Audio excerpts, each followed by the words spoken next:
Hello student, good morning. So अब हम करने जा रहे हैं topic human brain. Human brain is divided in three parts which is forebrain, midbrain and the hindbrain. क्या क्या होगा? Human brain is divided into three parts, forebrain, midbrain and hindbrain. ठीक है। And after that forebrain is also divided into three parts which is cerebrum, thalamus and hypothalamus. ठीक है। Fore brain के क्या क्या parts हो जाएंगे आपके? Cerebrum, thalamus and hypothalamus. और मिड ब्रेन का आप सिर्फ इसको क्या बोलेंगे? फोर ब्रेन और हिंड ब्रेन को जॉइनिंग का काम आता है। Hind brain is divided into also three parts which is cerebellum. Cerebrum और सेरेबेलम में कंफ्यूज मत होना। जिसने पहले वाली वीडियोस नहीं देखी है, मैं आपको लिंक डिस्क्रिप्शन में प्रोवाइड कर दूंगी और you can also watch from the channel. Hindbrain is the cerebellum, medulla oblongata and the pons oblongata. ठीक है। It is also divided into three parts, cerebellum, medulla oblongata and the pons oblongata. फिर आ जाता है आपका जो cerebrum होता है, it is also classified into three areas which is sensory areas, motor areas and the association areas. अब अगर आपका आ जाता है कि ह्यूमन ब्रेन के बारे में आप किस तरीके से डिफाइन करेंगे, तो ह्यूमन ब्रेन क्या होता है? एक हाईली स्पेशलाइज्ड ऑर्गन होता है। क्या होता है? हाईली स्पेशलाइज्ड ऑर्गन होता है विच is present at the highest which is present in our head. ठीक है। और इसको क्या कहेंगे? It is the highest coordinating centre of the body. ठीक है। क्या होता है ये? Highest coordinating centre of the body, because इसी के अंदर से आपका क्या होता है? कंप्लीट इसी की वजह से क्या होता है? आपके ब्रेन की वजह से ही कंप्लीट आपकी बॉडी का कोऑर्डिनेशन बनता है। ठीक है। इसीलिए बोलते हैं it is the highly specialised organ which is present in our head and it is the highest coordinating centre of our body. ठीक है। और ये प्रेजेंट कहाँ पर होगा? तो ह्यूमन ब्रेन को बोलेंगे। जब हम ह्यूमन ब्रेन का डायग्राम कर रहे थे, हम लोगों ने पढ़ा था कि ह्यूमन ब्रेन के डायग्राम में हम लोगों ने इस तरीके से ये जो आउटर लेयर थी, हमने इसको क्या बताया था? क्रेनियम बताया था। ठीक है। ये क्रेनियम के अंदर स्टोर हो सकता है या इस क्रेनियम इसको क्या करके रखती है? प्रोटेक्ट करके रखती है। मैं आपको एक रफली डायग्राम बना के दिखा देती हूँ इसका। ब्रेन को कुछ इस तरीके से शी शेप में आप इसको ड्रॉ करेंगे। आफ्टर दैट यहाँ पर आपका मिड ब्रेन ड्रॉ कर दोगे, इस तरफ आपको हैंड ब्रेन ड्रॉ करना है। ठीक है। एक आपको ये बताया था कि इस क्रेनियम के अपर आपको जो प्रोटेक्शन का काम करती है, वो यहाँ पर एक फ्लूइड लाइक स्ट्रक्चर होता है जिसको हम बोलते हैं सेरेब्रोस्पाइनल फ्लूइड। क्या बोलते हैं इसको? Cerebrospinal fluid. और सेरेब्रोस्पाइनल फ्लूइड का काम क्या होता है? Which protect the brain from the mechanical shock and act as a cushion. मतलब ये कुशन की तरह एक्ट करते हैं जो ये आउटर लेयर होती है इसकी, बिकॉज इस आउटर लेयर में सेरेब्रोस्पाइनल फ्लूइड होता है जो आपका कोई भी अगर हार्म सिचुएशन है या मैकेनिकल शॉक है, उससे हमें प्रोटेक्ट करके रखती है, हमारे इसको ब्रेन को प्रोटेक्ट करके रखती है। ठीक है।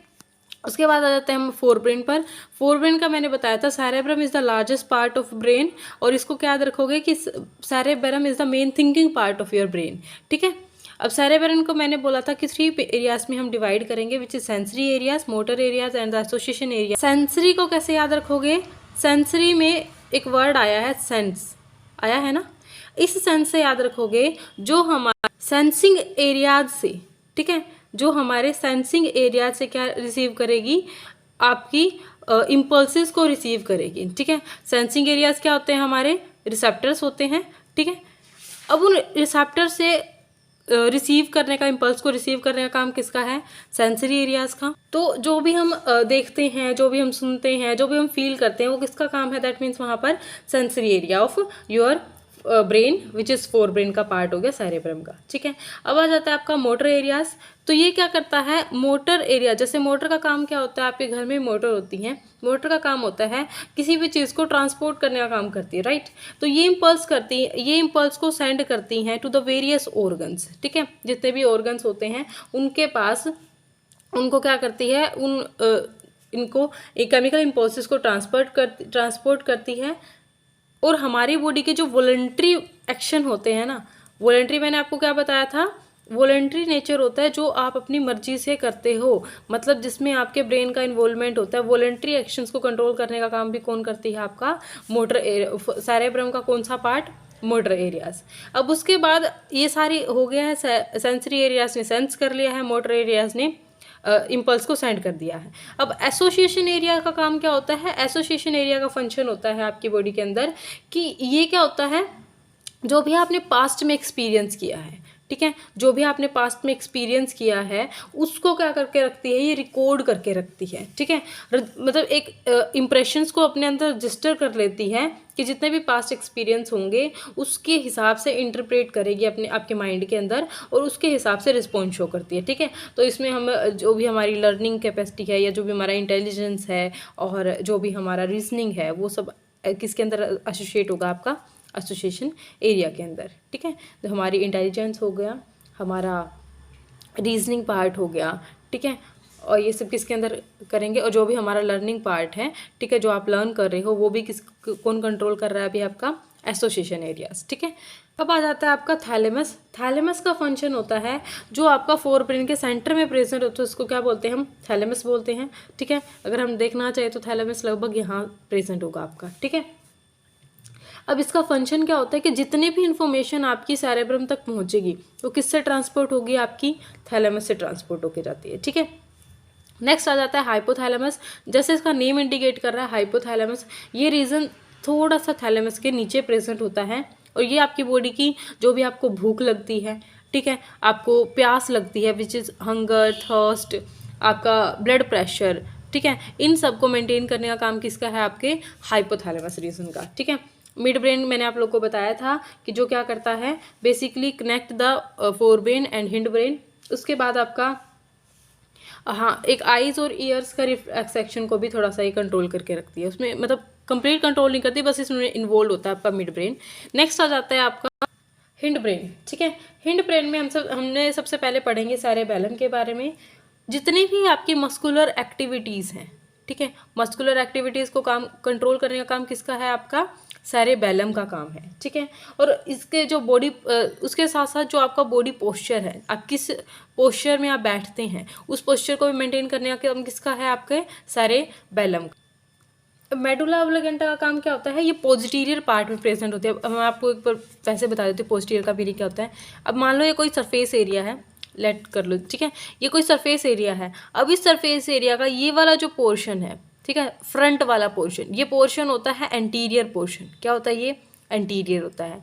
इसका जो ये बैक वाला पोर्शन है, इसको क्या बोलते हैं हम, पोस्टीरियर पोर्शन। क्या बोलेंगे इसको, पोस्टीरियर पोर्शन। अपर वाले पार्ट को बोला जाता है डोर्सल पोर्शन, और नीचे वाले पोर्शन को बोला जाता है वेंट्रल, ठीक है। एंटीरियर, पोस्टीरियर, डोर्सल और वेंट्रल। तो मैंने बताया कि जो मेडुला ऑब्लिगेंटा होता है कहाँ पर प्रेजेंट होता है, पोस्टीरियर पार्ट में प्रेजेंट होता है आपके ब्रेन के, और ये कंटिन्यूसली स्पाइनल कॉर्ड तक जाएगा, ठीक है। उसके बाद इसका फंक्शन क्या लिखेंगे आप, तो इसका फंक्शन हो जाएगा आपकी बॉडी के जितने भी रिफ्लेक्स सेंटर हैं उनकी एक्टिविटीज़ को कंट्रोल करके रखना। अब रिफ्लेक्स सेंटर कैसे हो गया, आपकी बॉडी में जो जो स्वेलिंग आती है, ठीक है, आप जो कफिंग करते हो, ठीक है, उसके बाद जो आपकी हार्ट बीट रेट है, ठीक है, आपको वुमिट हो जाती है, ठीक है, इन सब को कंट्रोल करने, इन सब के रिफ्लेक्स एक्शन को कंट्रोल करने का काम किसका, आपके मेडुला ऑब्लिगेंटा का, ठीक है। नेक्स्ट आ जाता है पोन्स ओब्लिगेंटा। ये पोन्स आपका जब आप एग्जाम में लिखे तो पोन्स को पहले लिखिएगा। पोन्स एक ब्रिज की तरह एक्ट करता है, ठीक है, पोन्स का मीनिंग होता है ब्रिज। पोन्स का मीनिंग क्या होता है, ब्रिज। पोन्स एक ब्रिज की तरह एक्ट करता है, जो जितनी भी सेंसरी और मोटर न्यूरॉन्स हैं ब्रेन और स्पाइनल कॉर्ड के बीच में, उनको ट्रांसपोर्ट करने का काम करता है, ठीक है। और ये मेडुला ऑब्लिगेंटा के जस्ट अबव प्रेजेंट होता है। मैं आपको एक बार इसका, ये पोन्स ओब्लिगेंटा मेडुला ऑब्लिगेंटा के हल्का सा ऊपर प्रेजेंट होता है, मैं आपको देखो, ये आपकी क्रेनियम है, ठीक है, ये वाली। उसके बाद ये जो आपको दिख रहा है बीच में, ये मैंने आपको सेरेब्रोस्पाइनल जो फ्लूइड बताया था ना, ये वो वाला है, ठीक है। This is part of fore brain. कौन कौन सा होगा फोर ब्रेन का, सेरेबेलम। उसके बाद यहाँ पर इन्होंने मेंशन नहीं कर रखा, आपका ये वाला रीजन क्या होता है, थैलेमस हो जाता है। और उसके बाद ये वाला क्या होता है, नीचे वाला, ये थैलेमस हो जाता है या हाइपोथैलेमस हो जाता है, ठीक है। उसके बाद ये जो मिड में प्रेजेंट है इसको क्या बोलेंगे, मिड ब्रेन बोलेंगे। उसके बाद सॉरी, देखो ये रहा हाइपोथैलेमस। हाइपोथैलेमस अगर यहाँ है तो थैलेमस आपका यहाँ पर मिलेगा, ठीक है। उसके बाद मिड ब्रेन का पोर्शन हो गया। अब ये देखो, ये वाला पोर्शन मैंने तुम्हें स्पेसिफिकली याद करवाया था, एक आपको अलग से मैंने तुम लोग को लर्न करने के लिए बताया हुआ है सिर्फ, कि एक अलग से, एक जैसे हमने घर में सब्जी खाते हैं ना गोभी वाली, वैसा वाला स्ट्रक्चर है वो, किसका पार्ट है, आपके सेरे आपके मतलब हिंड ब्रेन का पार्ट है। तो ये क्या है आपका सेरेबेलम है। उसके बाद ये जो मिड में रीजन है इसको क्या बोलेंगे मेडुला ओब्लोगेंटा, और ये क्या है pons oblongata. This are part of hindbrain. Pituitary gland को याद रखना, पिट्यूटरी ग्लैंड आपके जितने भी हॉर्मोन्स होते हैं उनको रेगुलेट करने का काम करती है, और ये स्पेसिफिकली ग्रोथ हार्मोन को भी रिलीज करती होती है। ठीक है, इस वाले चैप्टर में से हॉर्मोन्स जरूर लर्न कर लेना अब। Okay, all the best for exam, bye bye.